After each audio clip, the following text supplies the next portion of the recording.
Hello again. Back again, Gary, Bob, and myself. I'm being, to some degree, managed, encouraged, helped. Very grateful for that. To do these videos. So I just get on with it. The points I've made today, just quickly, were only three. They're a bit longer though. So maybe they're three, and really there might be longer than the initial seven that I began with.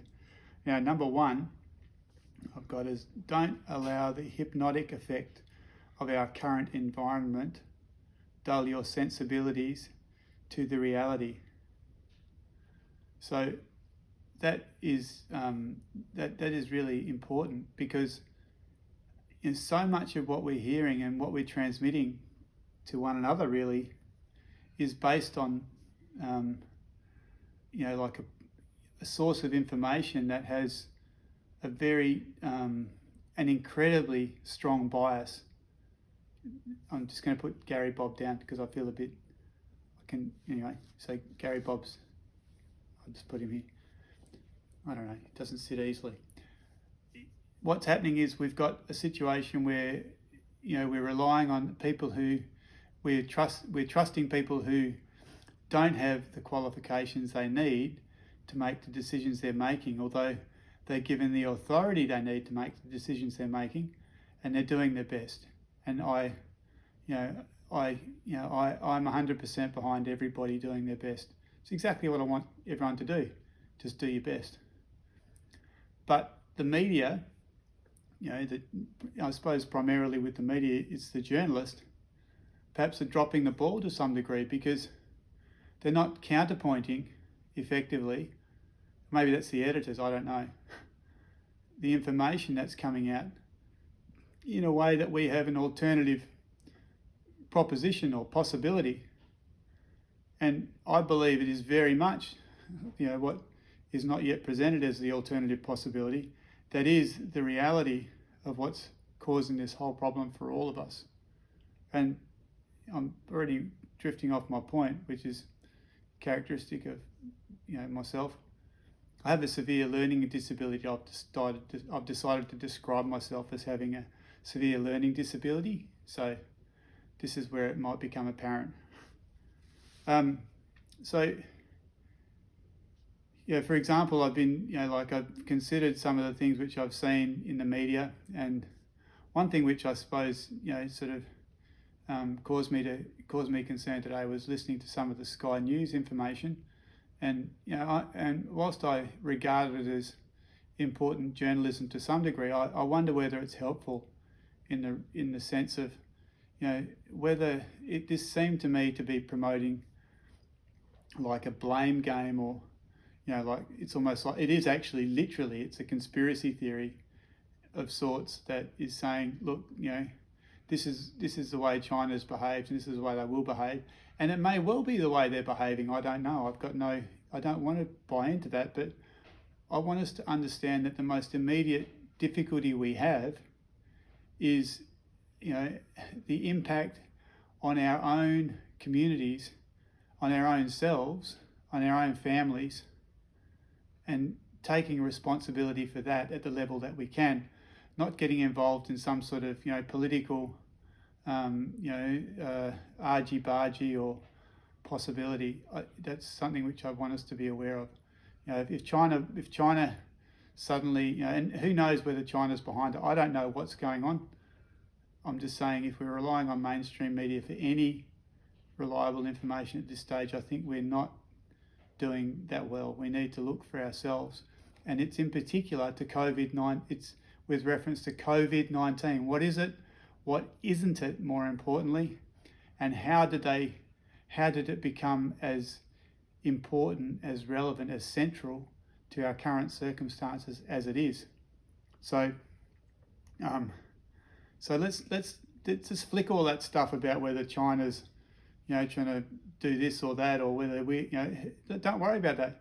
Worry about yourself, your neighbour, your family, your community, because that's what we can do something within the context of that it begins by talking about the truth. I've just now spent, probably 10 minutes at least, 15 minutes perhaps, speaking with another neighbour who, is a really, an intelligent, they're an engineer.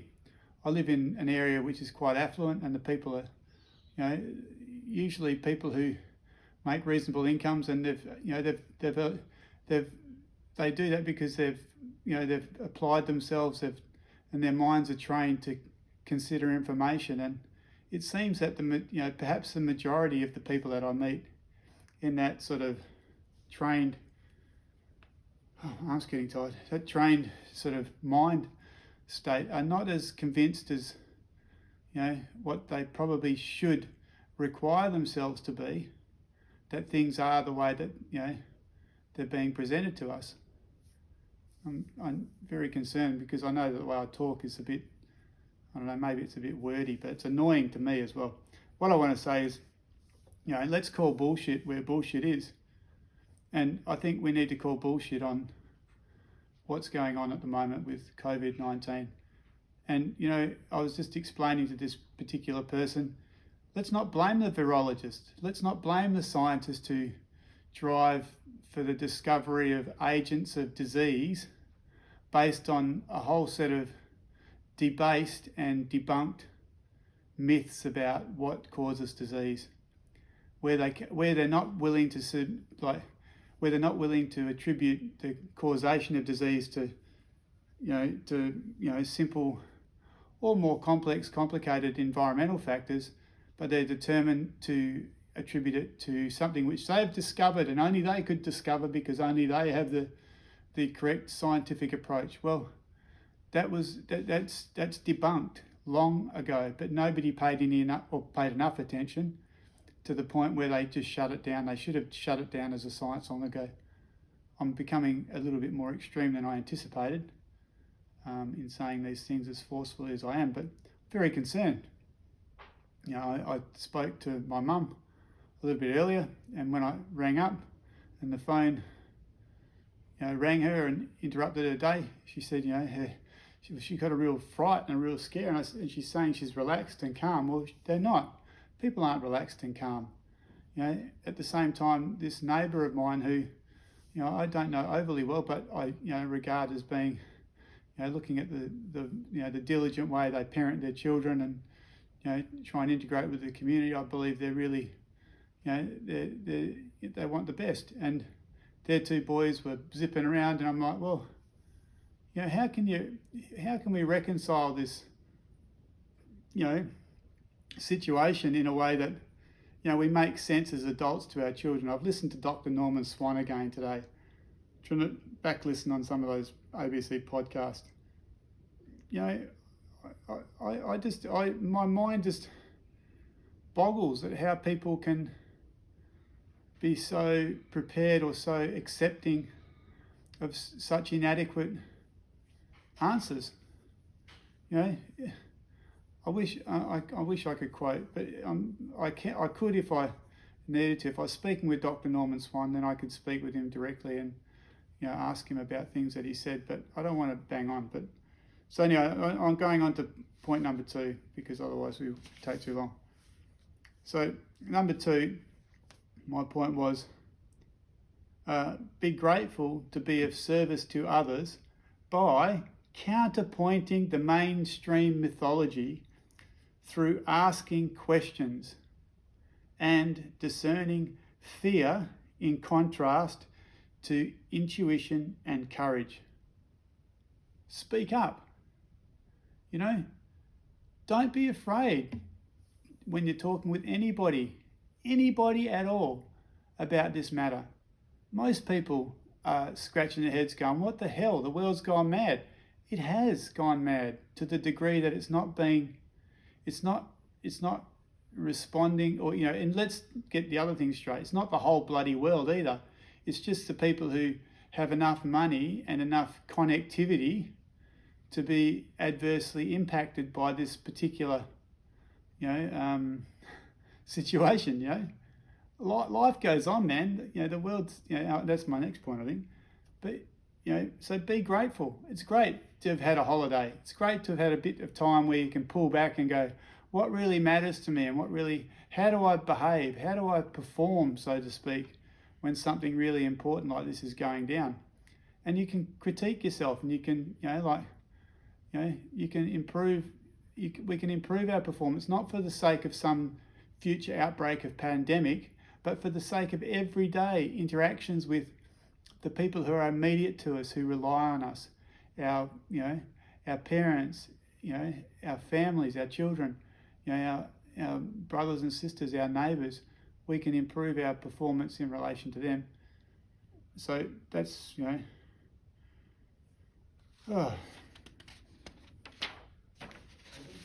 So the next point, number 3, is there is nothing new under the sun. Now that's a matter of fact, okay? It's been proven over and over again. You can't argue with it. There's nothing new under the sun. Coronavirus is not something that's new. It's not some sort of, new mutation or new, evolution of some sort of, biologically, if you look at molecular biology, it's not something new. It's just something that the technology has enabled them to observe more closely. You're not seeing something new. This has been there forever. It's going on, and we don't even know whether the source of, the RNA sequence, which is, believed to be causative of pneumonia, which in most cases it seems it's present but not causative of anything at all. It's asymptomatic. The technologies are becoming more and more impressive, and that's unfortunately the case, the real case. It's impressive. Well, don't let them press in on you, man. It's not that new. It's our bodies have been functioning in this way, forever, and we've been fighting off illnesses and fighting off environmental toxins and fighting off, trouble from within, forever, and we just need to relax about that. So there's nothing new under the sun. Viruses, I think, are a real problem, and we need to maybe, if the best outcome, well, I think the best outcome from a whole situation can be, let's review, and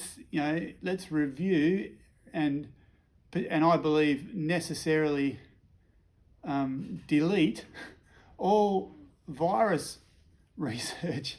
Let's just smash it down as a theory, because it's only a theory and it doesn't serve us, because it obviously, when it has the effect it's having, you're going to have more, the unintended consequences, which I think I mentioned in point 1, they're going to be overwhelmingly more problematic than any attack of the flu or pneumonia, be it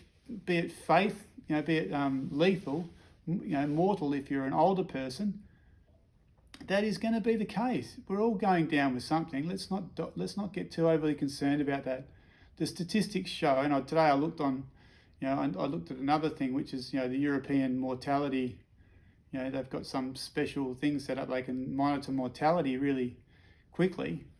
There's no spike. Well, why is there no spike? They're saying, they're explaining it away in reference to COVID-19. They're saying it'll take a bit of a while for the data to catch up.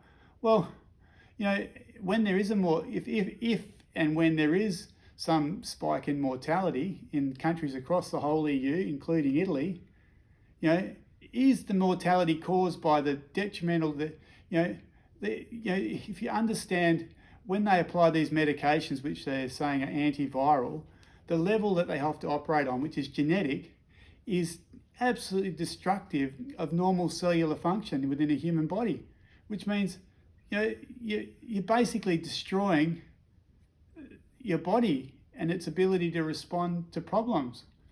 And then they're saying, well, it's collateral damage, and we just have to accept that it's a side effect. But at the same time, they've got no proper way of understanding whether, in the absence of them, smashing down the body's normal immunofunction with some sort of medication they consider to be helpful, whether that's advantageous or not. But you can bet your bottom bloody dollar, because that's what it comes down to, dollars a lot of the time, because people depend on this to pay their mortgages or otherwise. It's going to appear to them, confirmation bias, they're onto something that's worthwhile. They're not. It's a bogus, it's a bogus proposition, a bogus theory. When the hell are people going to, understand that, not everything that scientists do is done very well scientifically, and virology most especially in this case. So anyway, so what was the point? So there's nothing new under the sun. We are all able to resist the fear and panic the poor leaders are unwittingly or consciously driving. Now, when I say the poor leaders, I mean that in both senses of the words. I mean, I really feel for them because they've been given such an enormous responsibility because of our, the way we think, we can farm out or buy other people's, like lives from them to, make responsible decisions for us. And, we think that's of enormous, importance. But pay attention, man. The only person that can help you is you. The only person who can love your children and love your spouse and love your parents and love your neighbours is you. It's not your politician. It's not your doctor. It's you, for God's sake. So pay attention and don't put all this pressure on people who step up and try and do their best because they have some sort of social conscience. Be aware. It's not fair. What if you were in that position? Geez, that's horrible. And so that's why I'm saying they're poor. But perhaps to maybe another way of thinking of it, they're poor leaders in as much as they're not able to lead us because they're not able in the din, the smashingly noisy, overwhelming din that's thrown up by this. They can't actually do anything other than focus on all the information that's thrown at them by their advisors, by people that they have to regard carefully, and it's overwhelming. So it's gotten out of control for them. Poor blokes, poor women, poor everybody. Bloody hell. So pay attention. It's not right. And then push back for the sake of our children and the whole world. In brackets I've put, which incidentally is still hurtling through space and spinning on its axis. You should go back and listen to that Monty Python song, about, I'm not a good rememberer of things, but I think that's gold, man. Like, the world's still turning. The people who don't even know about this, well, it's not very many, unfortunately, or, there's probably more than I can, imagine, but the world's just going on, man. You just got to keep doing your best. And what I'm saying is, do your best. Don't let this shit bother you. And I don't mean to swear like that, but that's, I really do care about people not being misled and driven on. And people describe themselves. People are self-describing themselves. We are all sheeple, they keep saying to me. What the hell does that mean? Does that mean it's acceptable somehow to be a sheeple? It's not. It's like, grow up, become responsible, be you, make the world a better place. I've just got this quote that I want to read, and you can read this if you look at, because I think in that last video I did, which I don't even look at my own videos when I've done them, but the last video I posted, and it's kind of random to some degree, but I'm just posting, I'm trying to post some, links, trying to create some links. So in that link, there's a couple of links. You should look at them because they're people who know what they're doing. Or they're more useful to you in the way that they do their work. Look at their links. Consider their information. Use it to your advantage, to your children's advantage, to your parents' advantage, to your siblings, to your neighbours, to your community, to the world's advantage. Use that information. Have a look at those links. They're much better than what I am. One of the quotes I thought was brilliant, and this is Voltaire. And I actually did a look up on Voltaire and what he did in all his life and the Wikipedia and stuff. And I don't rely on Wikipedia, but it's interesting because it provides a good basis to some degree. So I looked at it, and this guy lived from 1694 to 1778. And this is what he said. And, we think modern medicine doesn't actually, shouldn't be eligible for this criticism or this evaluation. But let me tell you, it's worse with modern medicine. Voltaire says, doctors are men, and in those days probably would have been all men.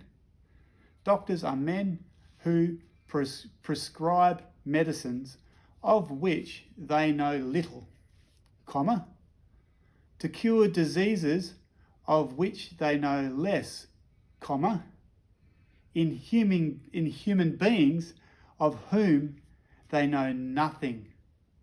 That's it, man. Voltaire was, he's nailed it. And look, I'm not having a crack at all the doctors and all the people who've devoted their lives and trying to do the best they can. Look, I'm not trying to blame, and I'm not trying to say, but look, just have the courage and good sense and integrity to say, we could have been wrong. We're as fallible as the next person. Just because we're medically qualified doesn't mean we know all the answers. Start, if people can, this whole, the word hubris, I don't want to start throwing around terms that are, potentially derogatory or inflammatory. I want to start people thinking about their own contribution, their own potential to help themselves and the people that they have due responsibility for and that they care for. So with that, I suppose I can knock it off. Bye from Gary Bob, the camel, and I'm waiting for my producer, technician